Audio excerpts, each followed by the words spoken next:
रख लेना और कहना कि जब तक वो दाम नहीं देंगे उन दोनों की चादर आपके पास रहेगी। बलराम दास जी की बात प्रभुदास को जंच गई। अगले दिन दोनों युवक फिर से आए तो उन्हें पान देने के पश्चात प्रभुदास ने उनसे बदले में दाम मांगा। तुम दोनों इतने समय से पान खाकर जा रहे हो, पर मुझे याद ही नहीं रहता कि मैंने तुमसे दाम भी लेना है। आज तुम मुझे दाम दिए बिना नहीं जा सकते।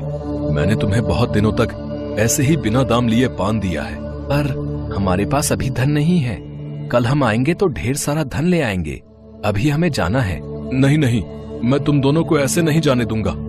अब तो मुझे दाम तो देकर ही जाना पड़ेगा, नहीं तो मैं तुम दोनों को यहाँ से नहीं जाने दूंगा। ऐसा कैसे हो सकता है? हमारा जाना अति आवश्यक है। हम तुम्हें कल बहुत सारा धन ला कर देंगे, हम पर विश्वास करो। तो ठीक है, अगर तुम दोनों बिना दान दिए अभी जाना चाहते हो तो तुम दोनों को अपनी चादर मेरे पास रखनी होगी। कल जब तुम दाम लेकर आओगे मैं तुम दोनों को तुम्हारी चादर वापस कर दूंगा। हाँ। और फिर प्रभुदास के कहने पर उन दोनों युवकों ने अपने अपने कंधे से चादर उतारकर प्रभुदास को दे दी और फिर वहां से चले गए। अगले दिन जब भगवान जगन्नाथ के मंदिर के द्वार खुले तो पुजारी जी हैरान रह गए। भगवान जगन्नाथ और बलभद्र जी के ऊपर से श्वेत चादर गायब थी।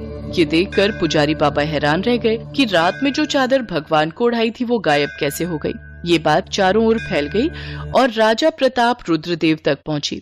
उन्होंने जितने भी मंदिर के सेवक हैं उन्हें दंड देने के लिए बुलाया। अब भगवान अपने भक्तों को कैसे दंड मिलने दे सकते थे? भगवान जगन्नाथ ने बलराम दास जी के स्वप्न में दर्शन दिए और उन्हें सारी बात कही। बलराम दास जी उठे और उन्होंने राजा प्रताप रुद्रदेव के पास जाकर सपने की सारी बात बताई।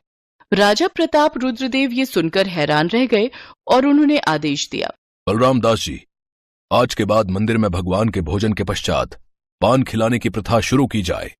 अब से भगवान जगन्नाथ को रात्रि के भोजन के पश्चात पान का भोग लगाया जाएगा और प्रभुदास से मिलने हम स्वयं जाएंगे। राजा प्रताप रुद्रदेव प्रभुदास से मिलने उसकी कुटिया में जाते हैं। प्रभुदास को जब इस बारे में पता चलता है तो उसकी आंखों से अश्रु की धारा बहने लगती है। उन्होंने साक्षात भगवान जगन्नाथ और भगवान बलभद्र के दर्शन किए थे, उन्हें पान खिलाया था। उनकी प्रार्थना भगवान जगन्नाथ ने सुन ली थी और भोजन के पश्चात पान को ग्रहण किया था।